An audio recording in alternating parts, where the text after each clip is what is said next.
What do you deserve? It's easy to expect certain things, to think that you've earned some rights.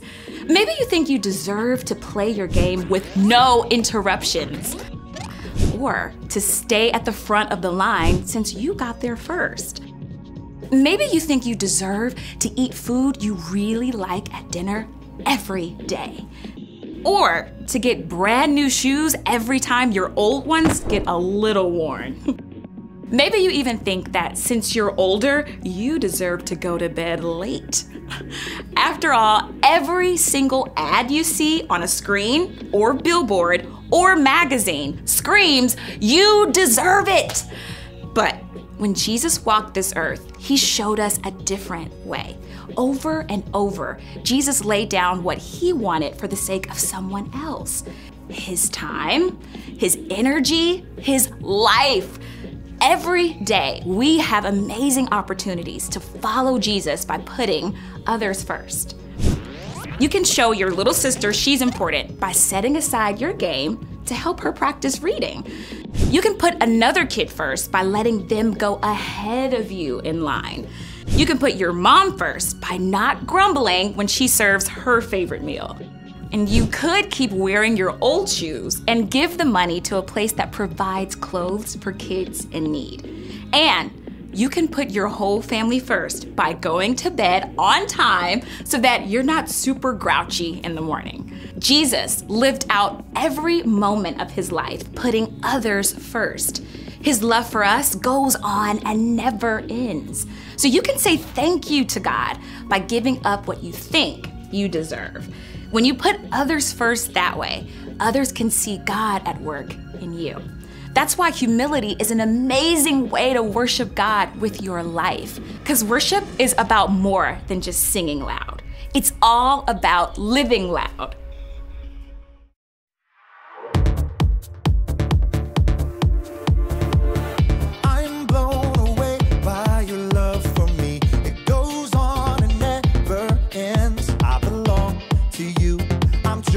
By you forever, I'm your friend.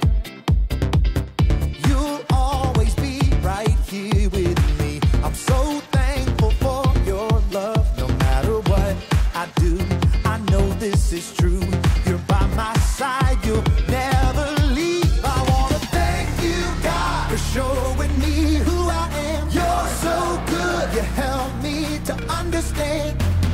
We are your sons and daughters. You're such an amazing father. Thank you, God, for coming to rescue me. You're so good, God, you're everything I need. Every minute of every day, I just wanna say thank you, God. I'm blown away by your love for me. It goes on and never ends. I belong to you, I'm chosen by you. Forever, I'm your friend.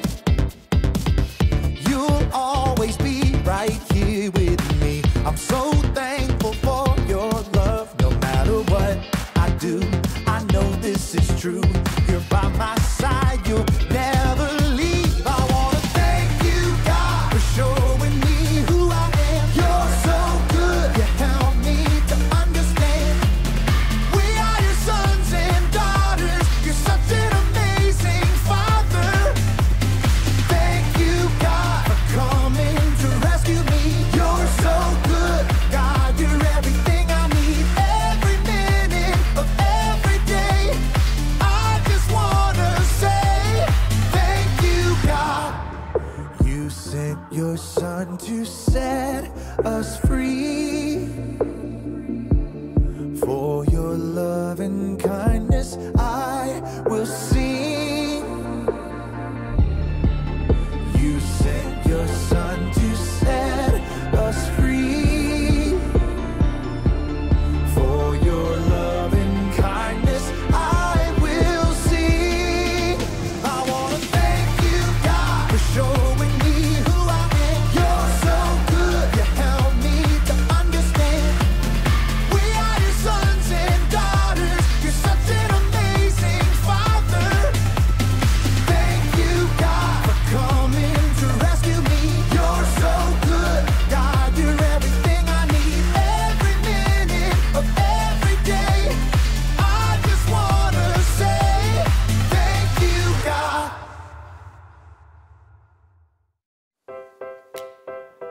There you go. Thank you.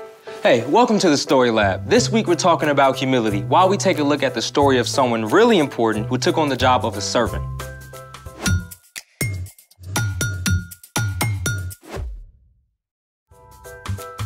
Hey, I'm Carter. And I'm Zeke. We're talking about humility. Which is putting others first by giving up what you think you deserve. I think you should go first and tell everyone what we're doing today. Oh, I couldn't possibly. You first. No, you. No, you. You. This is ridiculous. Agreed.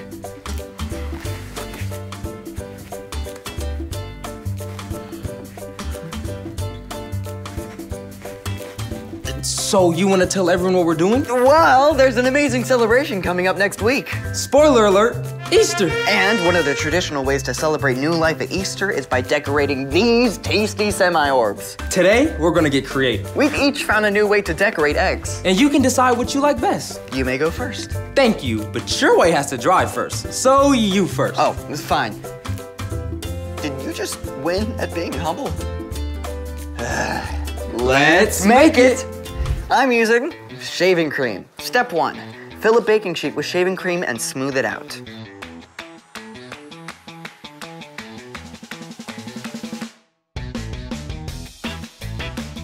Step 2, drip food coloring all over the cream.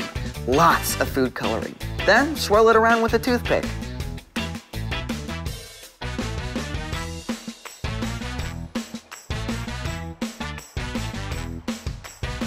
Step 3 is the really fun part. You're gonna need gloves for this. Take a hard-boiled egg and roll it all around in the shaving cream.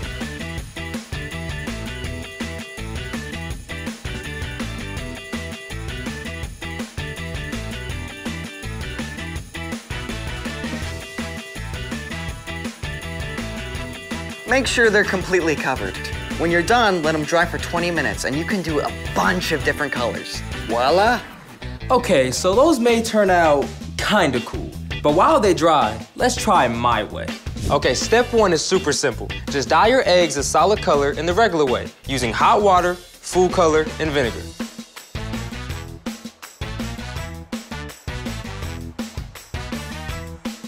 Now we get to the fun part. Step 2, fill a small bowl or container with an inch of fresh water. Now, choose the color that you want to marbleize your egg with. It should be darker than the color of the solid egg, so use a lot of food coloring.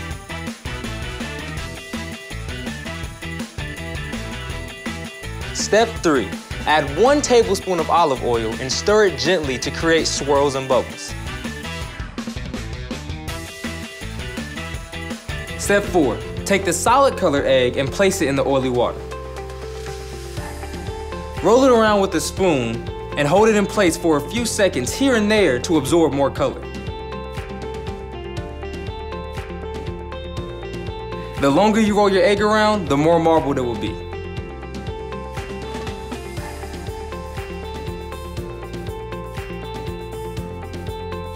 You know what, now I want to take them out and kind of just mix up the colors and just try to see where that goes.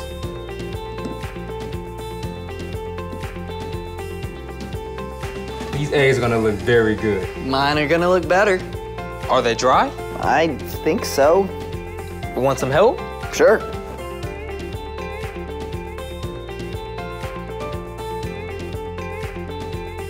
It's like an archaeological dig. What lies beneath? Ooh. That is pretty. Look at this.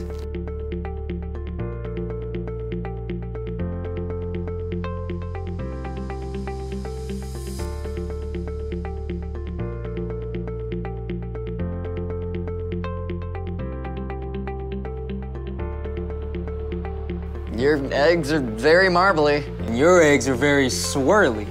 What do we do with them now?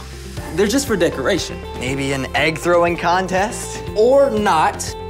It's time for The Story Before the Story. Today, we're in John, the 4th book in the New Testament. But before John, in the very beginning, out of a deep, deep love, God made an amazing world. But when people turned away from God, the world was broken. God made a plan to draw people back into relationship. So at the right time, God sent a tiny baby to be born in the small town of Bethlehem, God's very own son, Jesus. When Jesus grew up, he began to travel from town to town, teaching and healing. At last, he made his way toward Jerusalem for the Passover feast. Which is where our story starts. Take it away. Hey everyone, I'm Brian. Jesus was about to head into Jerusalem where great crowds were gathered for the Passover feast. He asked 2 of his disciples to bring him a donkey and her colt. They placed their coats across the colt to make a comfortable seat for him. Now, Bethany, where Jesus was staying, was only a short distance from Jerusalem. Jesus had walked hundreds of miles on foot, so why did he need a donkey for a measly 2 miles? Well, great kings often rode victoriously on a powerful war horse. But Jesus knew what the prophet Zechariah had written long ago. Say to the city of Zion, see, your king comes to you. He is gentle and riding on a donkey. He is riding on a donkey's colt. Jesus was showing that he was a different kind of king, a king who came to serve rather than to order people around. As the people saw him coming, they laid their coats on the ground and cut branches from palm trees. They called out, Hosanna! Blessed is the one who comes in the name of the Lord! Hosanna! Hosanna! News about Jesus and the amazing things he had done spread all through the city of Jerusalem. But the religious leaders had been looking for a way to get rid of him and saw their chance. Jesus knew the plans of the religious leaders. He knew the time had come for him to give up his life. But first, he had a special message for his closest friends. As they ate the Passover meal together, Jesus stood up. He took off his outer robe and wrapped a towel around his waist. Then he poured water into a bowl and knelt down to wash his disciples' feet. The disciples must have been surprised, to say the least. Washing feet was a dirty job saved for the lowliest servant. Yet Jesus, who had just been hailed as a king, was washing their feet. When Jesus reached Peter, though, Peter put up a protest. Lord, are you going to wash my feet? You don't realize now what I am doing, but later you will understand. When Jesus finished washing their feet, he put on his outer robe and took his seat again. I, your Lord and teacher, have washed your feet. So you also should wash one another's feet. I have given you an example. You should do as I have done for you. Now you know these things, so you will be blessed if you do them. Jesus, God's very own Son, chose to take on the role of a humble servant, and he asked his followers to do the same. The end. Honestly, the washing feet part kind of weirds me out. Yeah, it does seem kind of odd to us now, but with walking dusty, dirty roads, washing feet when you arrived at somebody's home was super important. Yeah, but Jesus didn't actually mean for us to go around taking off people's shoes and washing their feet, right? Well, that's just one way Jesus put others first. The important thing Jesus wanted us to hear is that we can set aside our own wants and needs to show love to others. So, what's our part in the story? Well, maybe it's your brother's turn to unload the dishwasher, but you choose to do it for him. Or you can tell your teacher is feeling really overwhelmed, so you use your free time to help clean up the classroom. Last week I got this brand new game I was super excited to play, but then my dad got home with a giant load of mulch to spread on the flower beds, so I put off playing my game to help him. Yeah. See, if you keep your eyes open, there are opportunities all throughout your day to put others first. And you don't actually have to wash their feet to do it. That's good, right? I'll see you next time. Here's the thing, Jesus put others first. So what are we gonna do with these? Well, my aunt is Greek, and they do this thing where they hold the egg like this. You do one too. Oh, okay. Then you say, Christos Anesti. What's that? It means Christ is risen, and then you tap the eggs together. The egg that doesn't crack wins. Let's do it. Christos Anesti. Ooh. I win. Your egg just cracked. My turn. All right, ready? Whoa, whoa, whoa, whoa! Tap, not smash. Oh. Yeah, sorry, can we try again? Sure. Thanks for joining us in the Story Lab. See you next time. All right, ready? Ready. Ugh.